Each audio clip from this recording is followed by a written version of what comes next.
But if the moon appeared a day or two before the end of the month, they began the next month with the first day of her appearing. And this was done generally till the Egyptians of Thebes found the length of the solar year. So Diodorus tells us that the Egyptians of Thebes used no intercalary months, nor subject any days from the month, as is done amongst the Greeks. And Cicero and Proclus says it mentions the same thing. Giving us makes us all kind of Greek.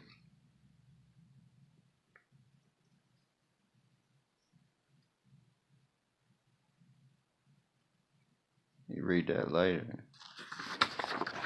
Makes it Greek. And appears to be Latin.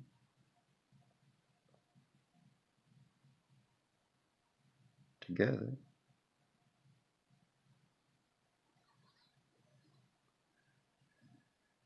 About the ancient calendars.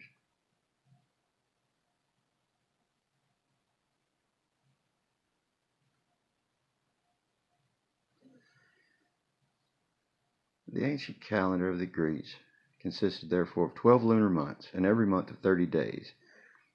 And these years and months they corrected from time to time by the courses of the sun and moon, omitting a day or two in the month as often as they found the month too long in the course of the moon, and added a month of the year as often as they found 12 lunar months too short for the return of the 4 seasons.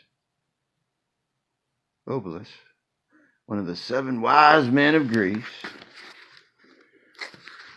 alluded to this year of the Greeks in his parable of one father who had 12 sons, each of which had 30 daughters, half white and half black. And Thales called the last day of the month the 30th, and Solon counted 10 days back from the last day of the month the 30th, calling it the day of the new and the old, and the last day of the old month the first day of the new. For he, Solon, introduced 29 and 30 days alternately, making the 30th day every other month to be the first day of the next month. To the 12 lunar months, the ancient Greeks added a 13th, every other year. To the 12 lunar months, the ancient Greeks added a 13th month, every other year, which made their dietary. And because this reckoning made their year too long by a month and 8 years, they omitted an intercalary month once in 8 years, which made their Arcturus, one half of which was their Tetratras. And these periods seem to have been almost as old as the religions of Greece, being used in divers of the sacra, the Old Madness of Cadmus and Minos, and seems to have been brought into Greece and Crete by the Phoenicians, who came thither with Cadmus and Europa, and to have continued till after the days of Herodotus. For in counting the length of 70 years, he reckons 30 days to a lunar month and 12 such months, or 360 days to the ordinary year without an intercalary months, and 25 such months to the terrace. And according to the number of days in the calendar of the year of the Greeks, Demetrius Philadelphus had 360 statues erected to him by the Athenians. But the Greeks, Clearus, Harpalus, and others, to make their months agree better with the course of the moon, in the times of the Persian Empire, valued the matter of intercalary the 3 months in the Arcturus, and Medon found out the cycle of intercalary 7 months in 19 years. The ancient year of the Latines was also lunar, solar, for Plutarch tells us that the year of Numa consisted of 12 lunar months with intercalary months to make up the 12 lunar months wanted of the solar year. The ancient year of the Egyptians was also lunar solar, and continued to be till the days of Hyperion, Osiris, the king of Egypt, the father of Hellas and Selene and Horus. Both of them. Riding them horses again, Horus. For the Israelites brought this year out of Egypt. And Diodorus tells us that Uranus. Now that's a name for you. The father of Hyperion. Uranus used this year. And that in the temple of Osiris, Uranus went to Osiris. The priest appointed thereunto fill 360 milk bowls every day. I think he means one bowl every day in all 360 to count the number of days in the calendar year, and thereby to find out the difference between this, the true solar year. For the year of 360 days was a year, to the end of which they added 5 days. That the Israelites used the lunar solar year is beyond question. Their months began with the new moons.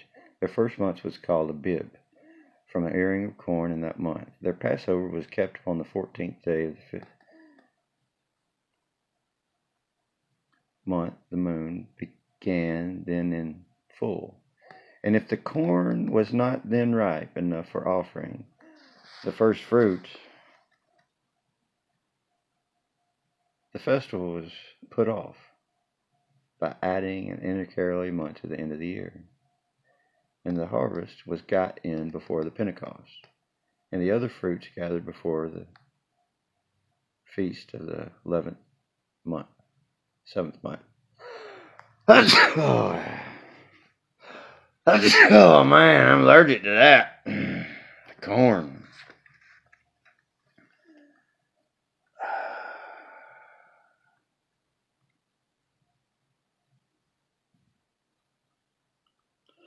So they know a lot about equinoxes and solar movements, and to calculate years, and how things.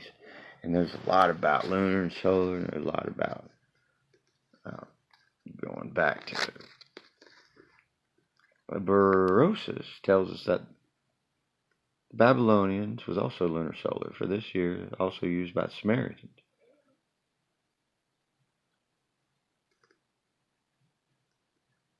Came several parts of the Syrian Empire. Lunar solar year. Berosus tells us that the Babylonians celebrated the feast Sakai upon the 16th day of the month Laos.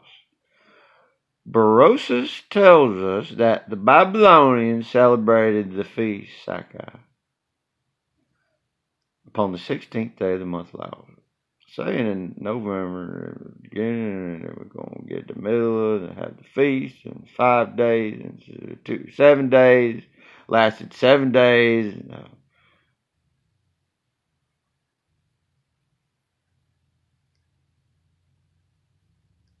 Did they blow trumpets, which was the lunar molar of Macedonians, and kept to one the famed season of the year. And the Arabians, a nation who peopled Babylon, use lunar months to this day. Susus tells us that the Saros of the Chaldeans contain 222 lunar months. This Saros cycle knows what's going on. Some of it anyway. Lunar months, which are 18 years, consisting each of 12 lunar months, besides 6 intercalary months. And when Cyrus cut the river Gendis into 380 channels, my watermark on that, he seems to have alluded to the number of days in the calendar year of the Medes and the Persians. And the Emperor Julian writes, "For when all other people, that I may say it in one word, accommodate their months to the course of the moon, we alone with the Egyptians measure the days of the year by the course of the sun."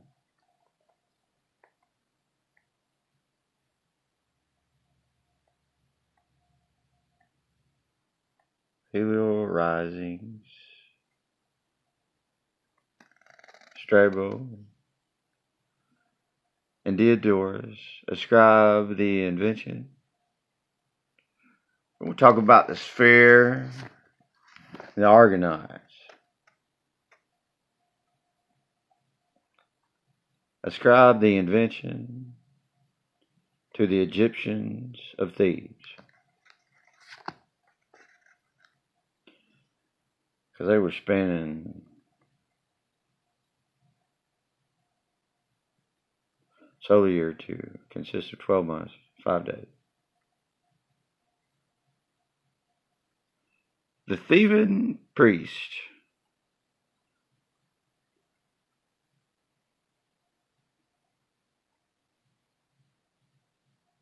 says Strabo are above others said to be astronomers. Are above others said to be astronomers and philosophers. The Theban priests, they invented the reckoning of days, not by the course of the moon, but by the course of the sun. To 12 months, each of 30 days, they add yearly 5 days. In memory of this inundation of the year, they dedicated the 5 additional days to Osiris Horus. From horse riders, Typhoon, that's the wife of Typhoon.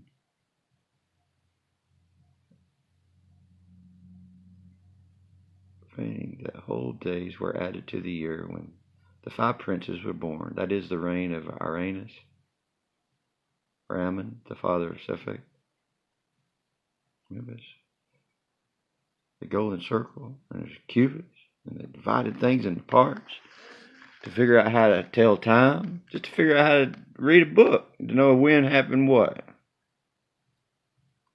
which circle remained.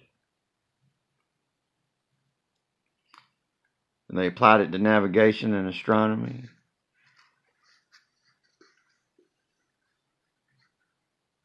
And they wrote maps, called it, for the years of Nebuchadnezzar and Thoth of Egypt began on one at the same day, called by them Thoth, and were equal in all respects the same.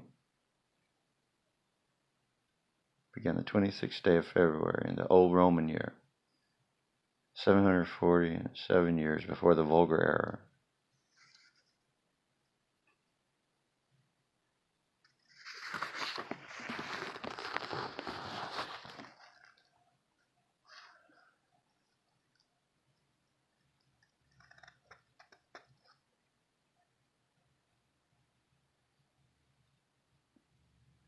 A lot about the equinoxes, just to get to the days, and other people quoting it.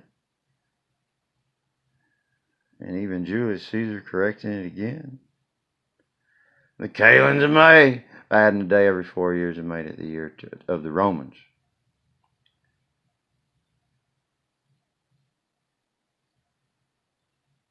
Syncellus tells us 5 days were added to the whole year by the late king of the shepherds.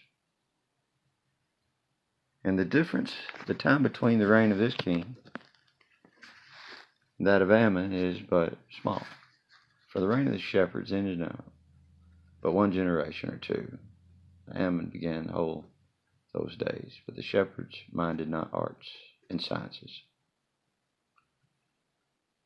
According to, but some had already left.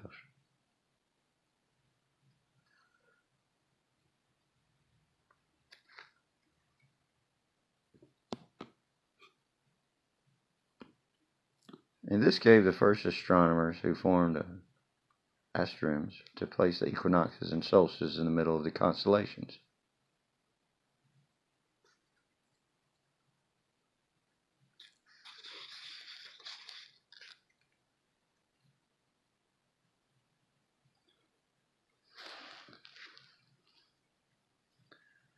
And they made maps and they made spears. When the spear was first formed, the solstice was in the 15th degree, middle of the constellation of Cancer.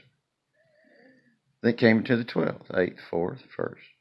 Oh, what we're reading Is this Isaac Newton guy right here? Here we go, right here. He's doing a chronological thing. Ancient kingdom. He done devoted it to the queen. And this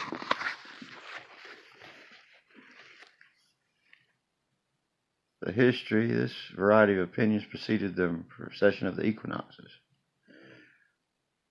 When the sphere was first formed, the solstice was in the 15th degree of middle constellation Cancer.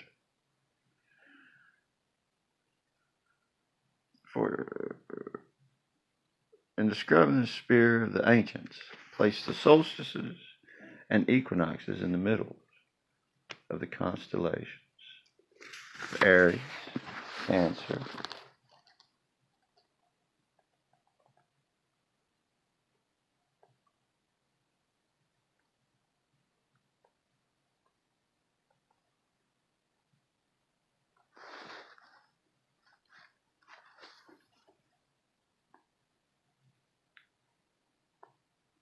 Jello, and Capricorn. That is affirmed by Hipparchus, Tennis, and appears also by the description of the equinoctial and tropical circles in Aratus, who copied after Exodus and by the positions of the colors of the equinoxes, solstices, which in the sphere, defined by Hipparchus, went through the middles of those constellations. So basically using the constellations and putting the constellations on Atlas's back. It's not a map. It's the constellations and how they're just following around. And this is how they keep up with them. So they can look at them like a map. And as they spiral, it's good to have you can see them go around in a circle pattern using the globe of the spheres, of the constellations and the stars. That's what the first sphere was. Sphere of the constellation. Anyway, it went through the middles of the. For Hipparchus tells the Exodus drew the color of the solstice. Oh yeah, and how the sun's movements and all. And the Great Bear. So they knew these things. See, they kept, whether the times were right or wrong or years, they kept up with these all this constellation stuff.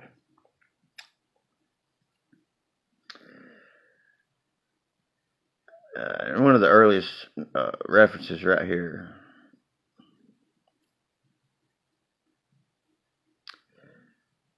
Now, Chiron delineated the asterisms as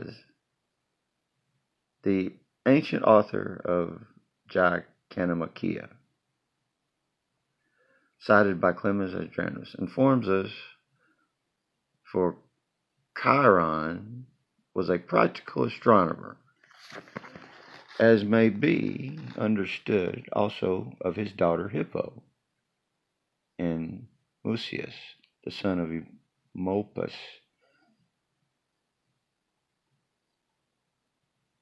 and master of Orpheus,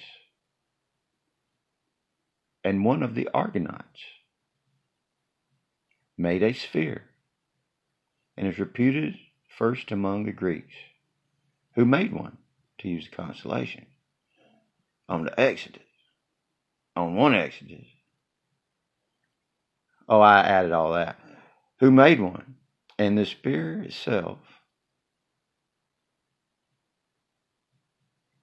shows that it was delineated in the time of the Argonautic expedition. For that expedition is delineated in the asterisms, together with several other ancienter histories of the Greeks, and without anything later. There's a golden ram with ensign of the Pfeffel and a ferris fled of gold. Oh, there's bulls, and there's brazen hulls. It talks about Pollux, two of the Argonauts, the Castor, the twins, Castor and Pollux, with the Swan of Leda. There's a ship Argo, the Hydrus, Cup. And the Argonaut Hercules with his dart and vulture falling down, and the dragon crab and lion whom he flew in the heart of the Argonaut Orpheus. These relate to the Argonauts. There's Orion, the son of Neptune. Some say the grandson Minos, with his dogs, and Hare in the river, and Scorpion. This is a story of Perseus and the constellations of Perseus, Andromeda, Cepheid, Cassiopeia, and Cetus. That of Callisto and Ursa Major. And they kept up with this stuff. Capricorn, horse. Jupiter's goat with her kids. Bacchus's asses. And the fishes of Venus and Cupid. And their parent, the south fish. These, with Toten, are the old constellations mentioned by Aratus, and they all relate to the Argonauts and their contemporaries, and to persons 1 or 2 generations older, and nothing later than the expedition deadly to the original. Antinous and Columbia references are novel. The sphere seems therefore to have been formed by Chiron Muphius for the use of the Argonauts. And Hippo, don't forget it. The ship Argo was the first long ship built by the Greeks.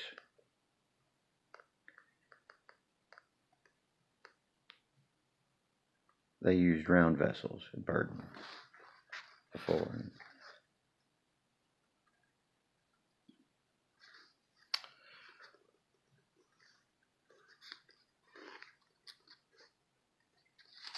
So this voyage of the Greeks,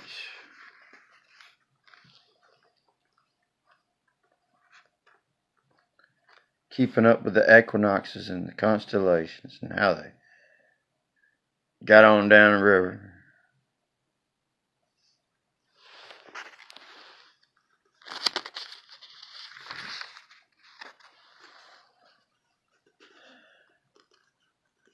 And boy, they be keeping up with some ecliptics.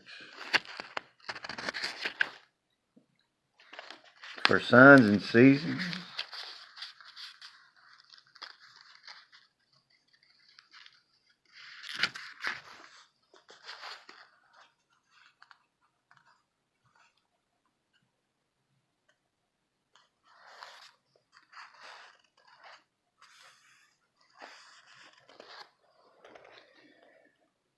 Count those years backwards from the end of the year 1689 or beginning of the year 1690, and the reckoning will place the Argonaut expedition about 43 years after the death of Solomon.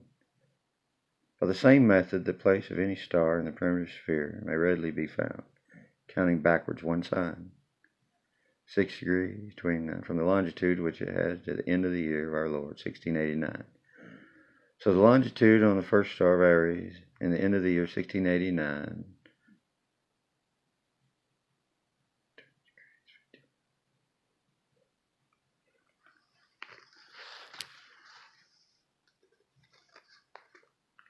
After the Argonautic expedition, we hear no more of astronomy till the days of Thales. He revived astronomy and wrote a book on the tropics and equinoxes, and predicted eclipses, as Pliny tells us that he determined the Ophiuchus Matinus of the Pleiades to be upon the 25th day after the autumn equinox, and thence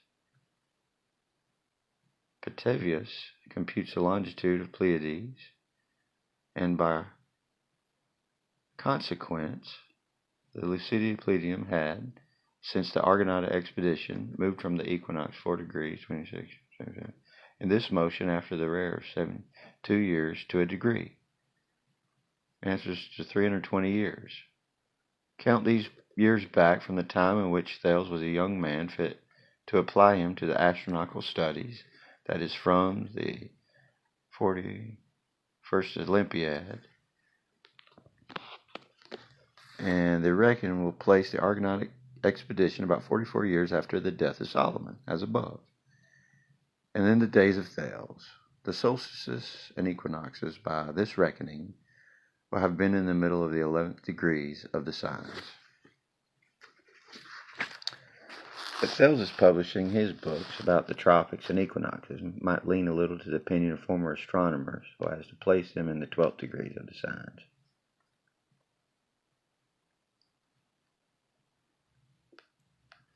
Hipparchus, the great astronomer, comparing his own observations, those of former astronomers, concluded first that any man that the equinoxes had a motion backwards in respect of the fixed stars. And his opinion was that they went backwards 1 degree in about 100 years. He made his observations of the equinoxes between the years Nabanafar 586 and 618.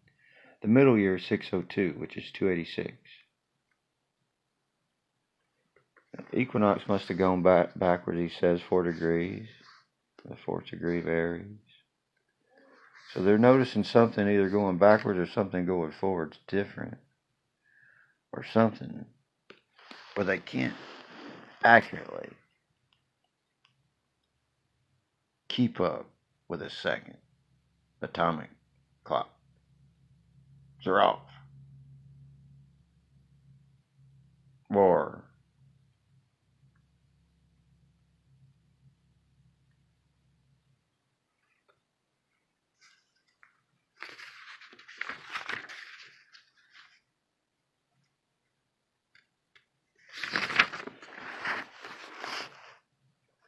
Hesiod tells us that 50 days after the winter solstice, the star Arcturus rose just at sunset, and thence it follows that Hesiod flourished about 100 years after the death of Solomon, or in the generation or age next after the Trojan War, as Hesiod himself declares.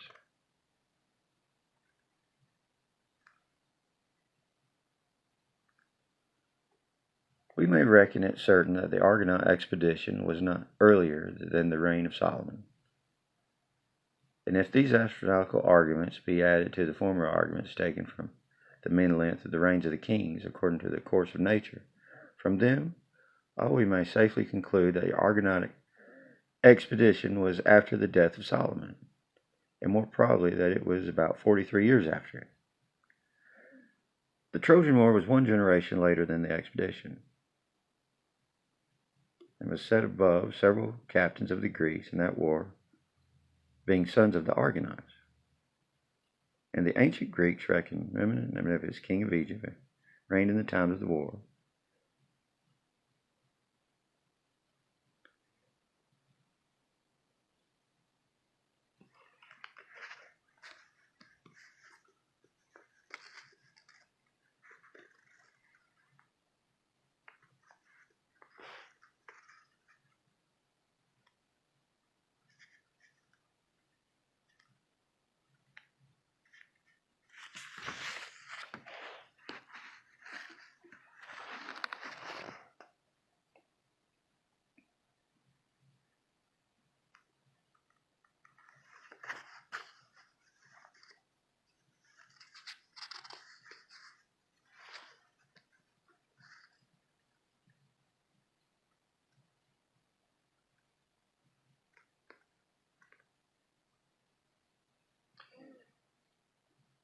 The Chaldeans called him Belus,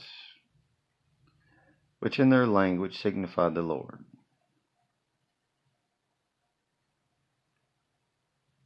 Till the 5th year of Asa, and therefore he was same age with the children of Pharaoh above mentioned, and might be one of them, and be born near the end of David's reign, and be about 46 years old when he came out of Egypt with the great army to invade the east. And by reason of his great conquests, he was celebrated in several nations by several names.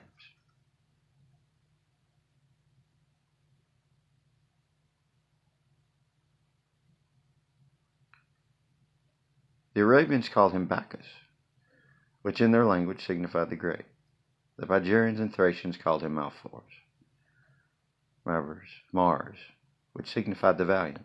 And thence the Amazons, whom he carried from Thrace and left at Thermodon, called themselves the daughters of Mars.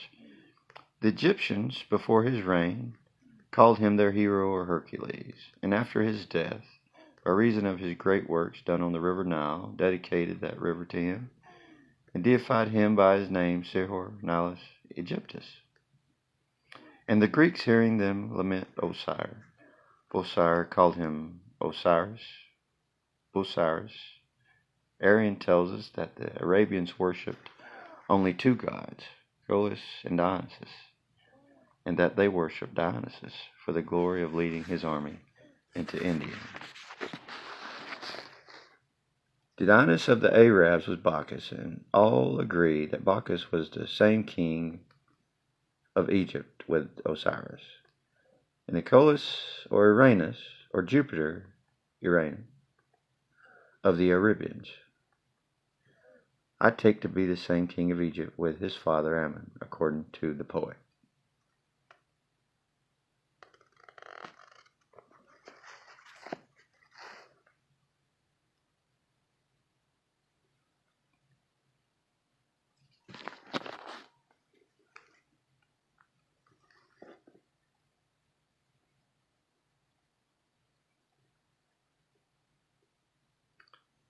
I placed the end of the reign of Sisek upon the 5th year of Asa, because in that year Asa became free from the dominion of Egypt, so as to be able to fortify Judea, and raised a great army with which he met Zerah, and routed him. Osiris was therefore slain in the 5th year of Asa by his brother Japhetus, whom the Egyptians called Typhon, Python, and Neptune. And the Libyans under Japhetus of his son Atlas invaded Egypt, and raided that famous war between the gods and giants, from whence the Nile had the name Eridanus. But Horus, the son of Osiris, by the assistance of the Ethiopians, prevailed, and reigned till the 15th year of Asa. And then the Ethiopians under Zara invaded Egypt, drowned Horus in Eridanus, the Nile, is that what it was? Were routed by Asa, so that Zerah could not recover himself. Zerah was succeeded by Amenophis, a youth of the royal family of the Ethiopians, and I think the son of Zerah. But the people of Lower Egypt revolted from him, and set up those Sarsiphus over them, and called to their assistance a great body of men from Phoenicia.